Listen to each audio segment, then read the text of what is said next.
O dito ka pa sa basurahan tumigil. Ano ba naman to? Singutin mo yung basura. O yan, tumabig dyan. Wala nang pilit kanina.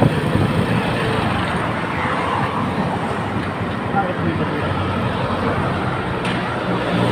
Patayin ko nga muna.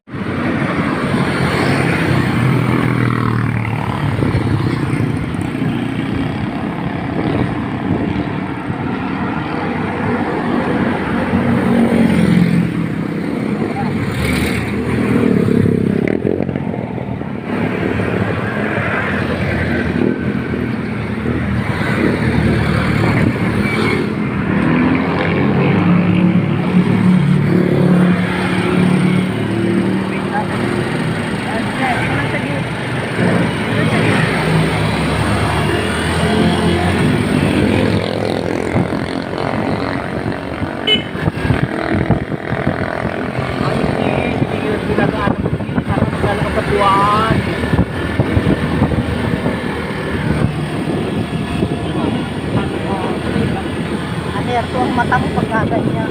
Kaya mabilis ang mata ko sa kanya, ipapatilig ko yan eh. Mga astig na matawid. Sabihin nila rin lahat, hindi man lang nag-iingat.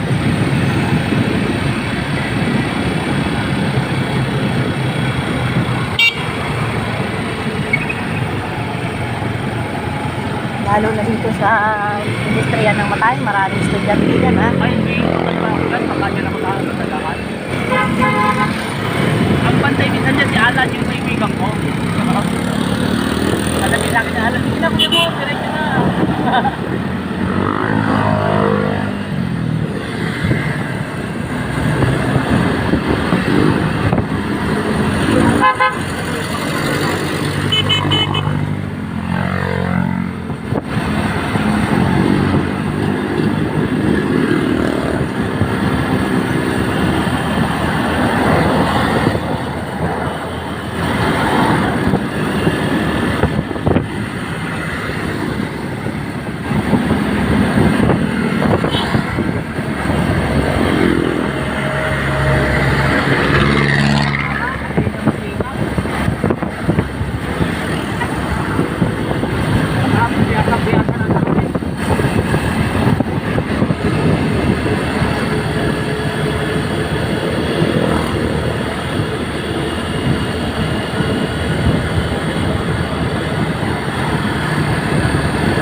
Walang pakundangan mo.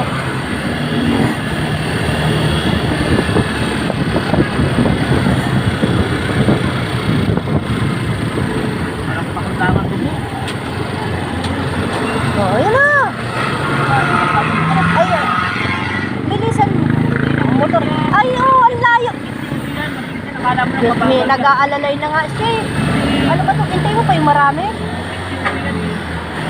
Yubi, pinagbigyan ka na nga eh.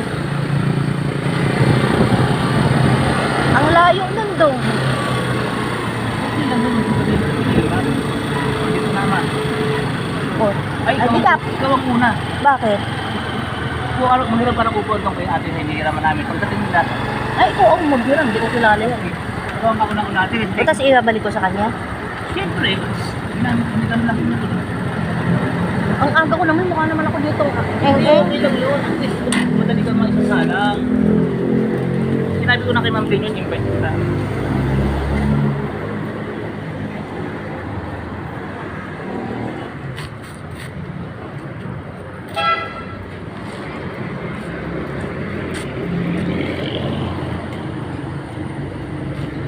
Good morning.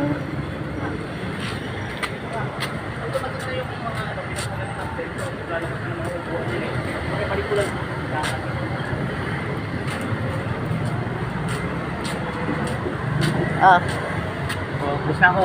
Bye-bye. Iba na kita dyan. Hindi okay lang. Oo, talagang ganun. Ako ang dyan eh. Ibig sabihin, pag may dumating, alam nila na ikaw ang una. Ganun talaga yun. Ha? Eh, mas maganda pa rin makita na talagang unang-una ka para wala silang masasabi. Na pinapriority ka para walang kukitaan. What's up guys? Welcome to my second video content. Yung nakita nyo kanina, yun yung video nung papunta kami ng asawa ko dun sa pinagte-therapyhan ko. Eh, iniwan ko na siya ron ngayon. Nandito na ako sa bahay. Ako muna yung nagtitinda. Tapos, sabi ko nga, babalikan ko na lang siya ron eh. Alas 10, alam ko mga alas 10, tapos na yun. Kaso sabi niya, wag na, uuwi na lang daw siya mag-isa, kaya niya na raw. O di sige, ako, bahala ka, kasi kagagaling-galing mo pa lang, mamaya. Kaya yun yung unang nakita niyong video. Idudugtong ko na lang to, i-edit ko na lang po.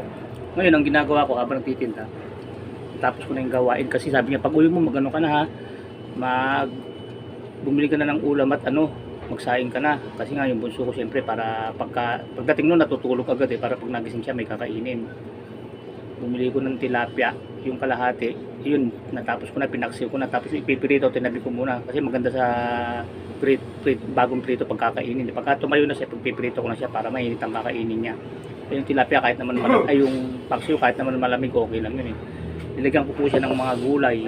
Ang palayang ligaw, ito po guys, tingnan nyo. Ang palayang ligaw, pinapapako po siya kasi guys, gawin nyo pagka nagpaksiw kayo, lagyan nyo ng, di ba, ako nilalagyan ko ng talong.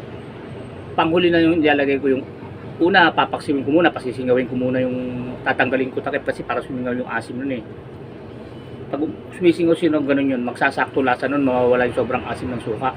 Tapos pag malapit nyo ng isasabay nyo na po doon yun, habang pinapaksiwin nyo yung tilapia, isabay nyo na yung talong.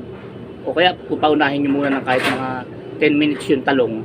Kapag nakita nyo, tapos tanggalin yung takip, usok-asukin nyo gano'n para lumabas yung asin. Tapos ilagay nyo na yung yung talong kasi mas matagal maluto ang talong eh. Tapos takpan nyo, pagtansyan yung medyo luto na yung talong, buksan nyo. Pag mga siguro mga magtitira lang kayo ng mga bago nyo patay ng kalan, di ba, mga 1 minute na lang o 2 minutes na lang, alam nyo luto na yung paksiw nyo, tinikman nyo, malasa na eh.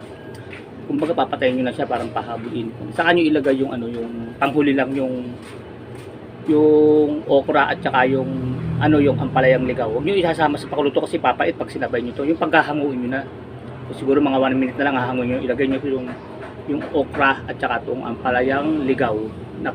Makikita nyo guys, walang kapait-pait pagka gano'n ang ginawa nyo kasi pahabol luto na lang yun eh. Pero pag isinabay nyo yun sa pag nagpapaksiw kayo, sinabay nyo sila sa isda, yung talong pwede mong isabay kahit malabog yun, walang problema. Eh ngayon tinan nyo, wala siyang pait tapos malutong, masarap kainin. Imbis na kanina kasi parang nabiti ng suko eh, dahil siyempre aalis kami, medyo madali ang hindi mo napipil ba yung pagkain ng pandesal. Kaya ang katerno ngayon ng kape, pagkape ulit ako habang hinintay ko yung misis ko, at tapos nagawain, nakapagluto na, nakapagsaing na, relax muna, tapos upload muna ng second video. Pwede rin po lang iterno po sa kape kasi wala po siyang pait, tignan nyo. Tapos maganda pa sa sa atay natin yung pait.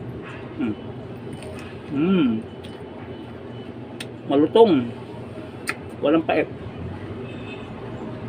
Tapos iinom kayo ng kape, bagay kasi mamait-mait siya pero kaya nyo. Bagay, total ang gusto naman nga ng iba sa kape mapait, di ba? Jadi isabay mo na lang yung ampalayang sinabay mo sa paksiw. Basta huwag nyo sasabay sa pagpapaluto ng isda kasi pag nalabog to, pag sa pait nito tagos hanggang kaluluwa. Yung pait, ewan ko kumakain mo, parang kumakain ng abdo. Pero pagka ganun technique ang ginawa nyo, makakain nyo siya ng malutong, walang pait. Tapos gamot pa sa katawan nyo. Guys, malutong.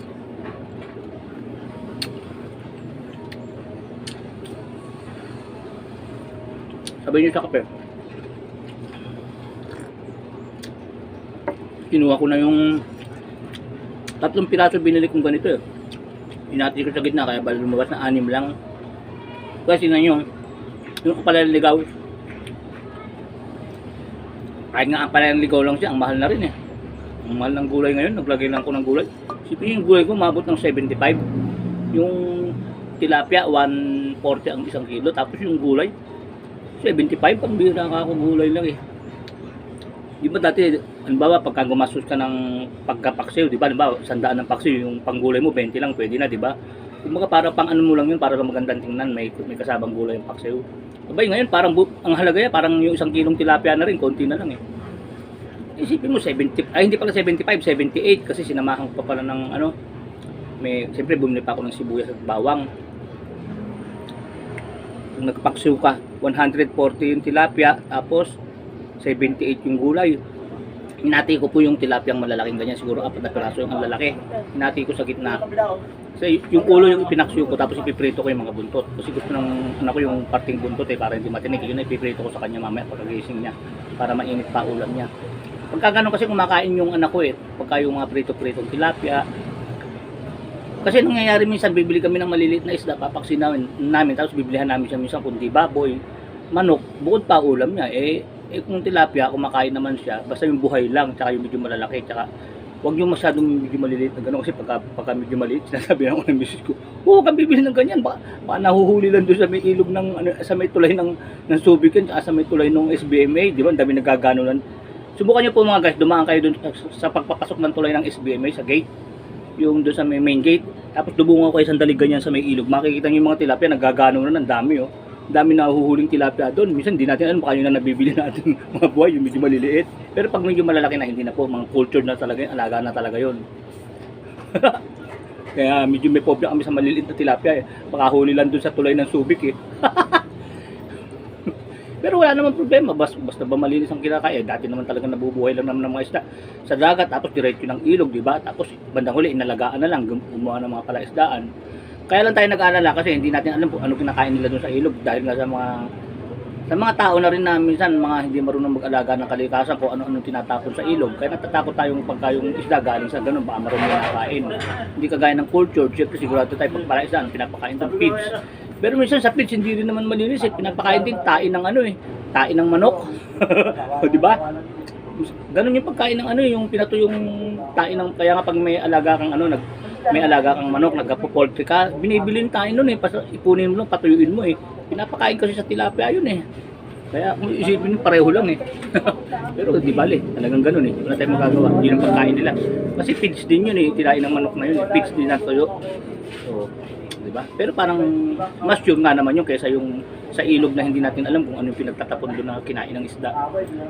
Kaya yung tao nag-aalala pag hindi kagaya ng araw, di ba? Basta may nakita lang tayong tubigan, mamingwit tayo dyan. Tanong nyo sa mga matatanda, ganun lang mga isda nila, yung mga lolo-lolo. Mamimingwit lang, tapos iihaw na nila yun. Wala ang kinatatakutan kasi wala pang mga wala pang mga mercury, mga mga tingga. Parang malilinis pa isda nun, kasi may nakita kang tubigan, pwede ka manghuli ng isda ron, makakain mo.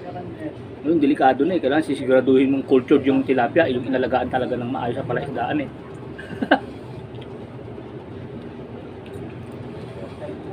Huling bits ng tilap ng ampalaya.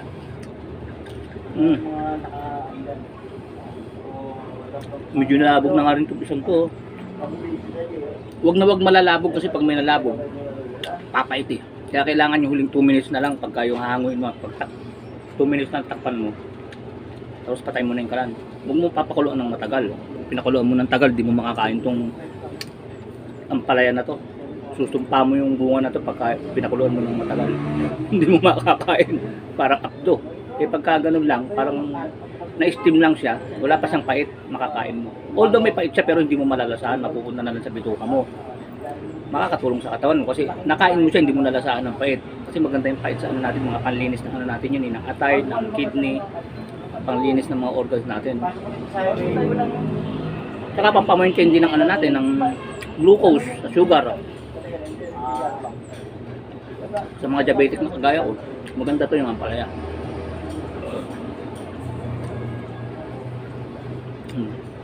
Last bits. Hindi okay. Kinain ko na kasi para di na makita ng nililit ko. Ayaw na nung ampalaya ligaw nun pag bumibili ko ng ganun Sabi niya, pagka bumili nito, ang pahit ng ganito. Gusto niya yung tunay na ampalaya. Kaya kinain ko na para wala nang makita. Ay, wala na kami. Bus na. So, sige po mga guys, hanggang dito na lang po. Kayo po nang dati. Keep safe, keep healthy, always trust God. Maraming salamat po sa Diyos. Bye-bye po. Thank you po for watching. This is Kuya Raymond Vlog. Kuya Mon Vlog. Signing off for now. Bye-bye.